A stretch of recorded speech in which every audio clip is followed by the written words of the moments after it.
Hey guys, JV here with a look at patch 1.06 for Mass Effect Andromeda. This was released on May 10th of 2017 for all platforms. I've spent several hours playing around with the new changes and we'll look at a good amount of those in this video. The majority of patch 1.06 is dedicated to very situational bugs, which means that I don't have footage for every single one. Also, this video is focused on single-player changes only, so I won't be covering the exhaustive list of changes to multiplayer. Keep in mind that testing and footage is all recorded on Xbox One. I can reflect on the patch for this platform only. Let's start with the changes and most widespread bugs. There was a bug that allowed single-player difficulty to impact your multiplayer difficulty, which is something that is very concerning. No one knew about this until recently on the subreddit, and finally it is fixed. So no longer will your single-player difficulty impact your multiplayer experience.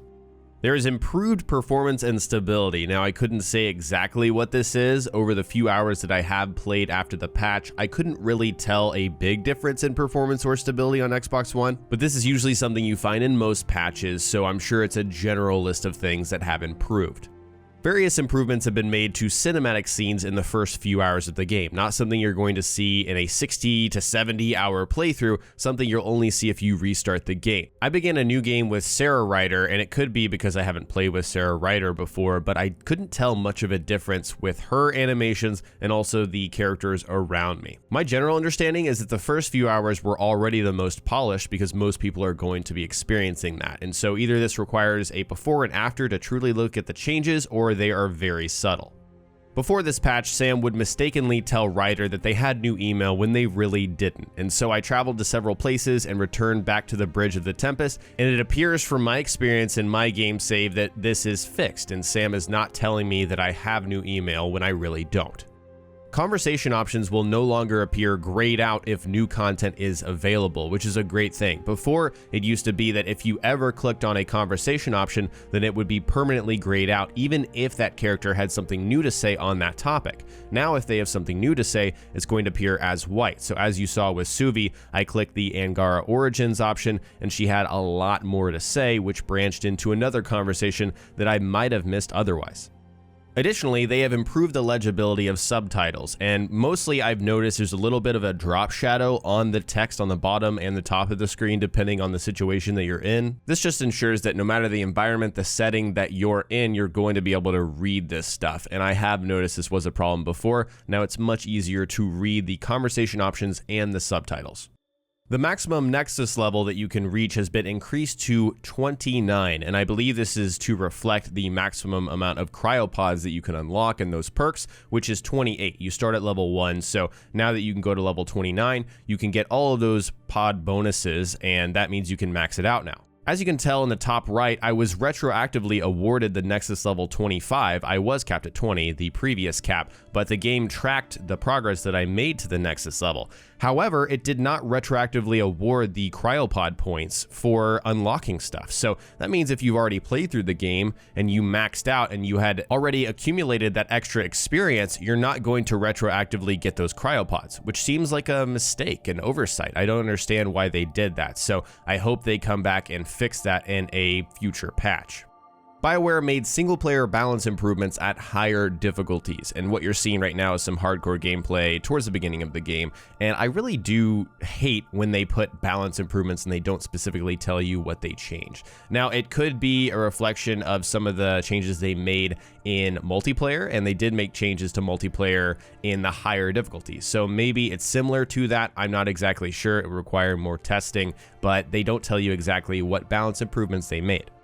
Animations would sometimes get stuck when jumping and changing directions, particularly with the jump jet, and so this is something I tested on my 90-hour playthrough and this new playthrough here. As you can tell, I didn't really get that animation where it looked like Ryder really needed to find a bathroom very, very quickly. It looks like that's no longer happening. The number of autosaves has been increased, so if there is a situation where you made a mistake, the game is going to autosave a lot more often, so you have more wiggle room if you want to reload a save.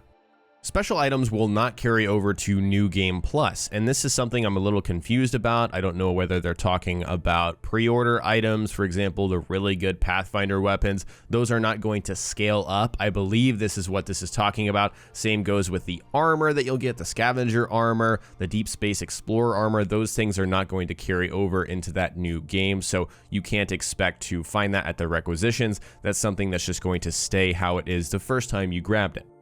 Sometimes subtitles would not appear while waiting at the dialogue wheel if subtitles were disabled. So for example, right now subtitles are disabled. I can't see what Cora is saying unless I'm listening. However, once she's done talking, then the dialogue wheel pops up. Before, whatever the last thing that she said that requires an answer would not appear sometimes. That was a little bug there. Now that has been fixed. No matter what, whatever's the last thing they said will pop up, and you'll be able to know if you missed whatever they were saying. If you tried to 100% the game on your first playthrough like I did, then you encountered this problem. Weapon and armor vendors suddenly had no stock once you reached level 61. That's no longer the case. As you can tell in the top left, I'm level 63, and vendors that sell weapons and armor, they all have stock now in these levels. This is a very curious, strange issue, and I'm glad it's ironed out now. On the same note, chest armors now have level restrictions where they didn't before. All other pieces had level restrictions. For some reason, chest armors didn't. Now they do. Also, bonus items like the Pathfinder armor could not be deconstructed. Now they can. So if that's taking up space in your inventory, you can deconstruct that and get rid of it without selling it if you'd rather do that. Before the patch, there was a bug that allowed the fusion mod of resistance to apply its evade damage effect even after you unequipped it. So you were getting that bonus even after you took it off and applied another one. That no longer happens. Responsiveness of control sticks has been improved. Personally, this is something I never noticed. I didn't notice any input lag when using a controller, but apparently now it has been improved.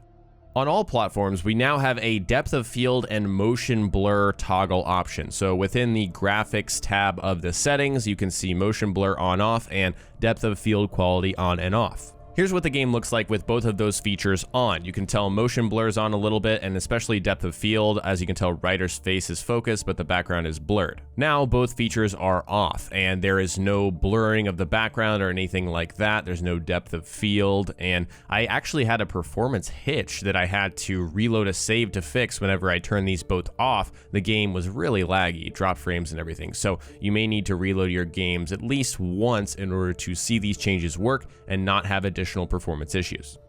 Now, when you swap a dead squad mate at a loadout, it will not cause them to die permanently. I'm not sure this is something I've run into or not. I do know that I've found dead versions of my squad mates on the ground while the alive version is staring right at them. So that was particularly creepy, but now apparently that won't happen. Towards the beginning of the game, there was a bug where during the Nexus reunion mission, if you hadn't completed the prologue, the tram would not operate. Now that is no longer the case, so you shouldn't run into any issues with the tram at the beginning of the game. Before the patch, Scott Ryder was able to romance both Cora and PB at the same time. I actually had a friend who ran into this and was thinking, oh, it's possible. Well, turns out it wasn't supposed to be possible. Same thing goes with Vetra and PB. So seems to be combinations between PB and other romance options. One of the most annoying things that I believe was broken for everyone was the Nomad Shield crafting task mission. Finally, this thing works, and if you've already done it, it retroactively gives you credit. So this is no longer something that's going to be stuck in your task missions.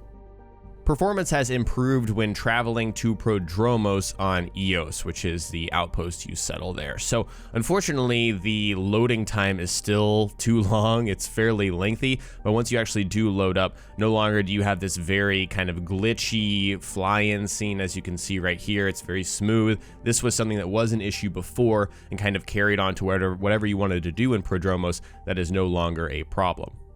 When buying equipment for your strike teams, the cost has been reduced and the effectiveness has been improved. While I don't have a before and after comparison of the prices, I can tell you they're much more reasonable. Before, it was absolutely insane what they wanted in terms of mission funds for the equipment for your strike teams. Now it's much more reasonable. Before the patch, there was an issue with the default Ryder name carrying over to New Game Plus. That is no longer a problem. You can carry over the default name now. Now we're looking at very specific issues that may or may not have affected your game. The first one is that your Andromeda viability points might have reset to 0 for all planets except for Kadara, something I never ran into, but apparently that will never happen to you again. There are no longer clipping issues with Sara's casual jacket outfit, and I'm curious if they're going to fix Scott's casual hoodie outfit clipping issues, because there have always been issues with that, so I'd like to see that in the future.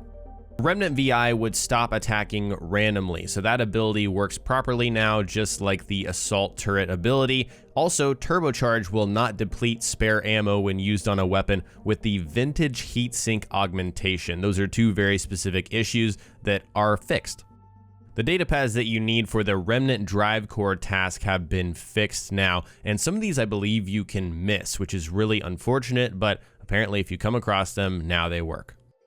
Towards the beginning of the game, there was a very specific issue where if a squad mate got killed by the Fiend at Site 2 on Eos, they could not be revived. That's no longer a problem. Sometimes when you took the left path in the Havarl dungeon, that would block progression on the Remnant Scanner mission. Very specific issue, that no longer happens as well. On the asteroid H047C, sometimes enemies would get stuck inside rocks and they would be unkillable. That's no longer a problem when you visit one of my favorite parts of the game. After the Ark Natanus mission, sometimes you wouldn't be able to hide your helmet for whatever reason. So if you go into the settings in the gameplay and toggle that option on and off after the mission, you can now take off your helmet with no problems. Architect leg health no longer prevents the completion of a fight. Before, there was a glitch when attacking their legs, it somehow wouldn't complete the fight. Now that's not something you'll deal with. The frequency task mission is no longer blocked if the player leaves the area after scanning a meteorite. This is on Vold. This is something I remember doing. I just didn't run into this issue. Now it's fixed. Also on Vold, the missing science crew task is no longer blocked if Ryder kills the architect before finishing objectives. This seems to be a common bug. That's no longer a problem.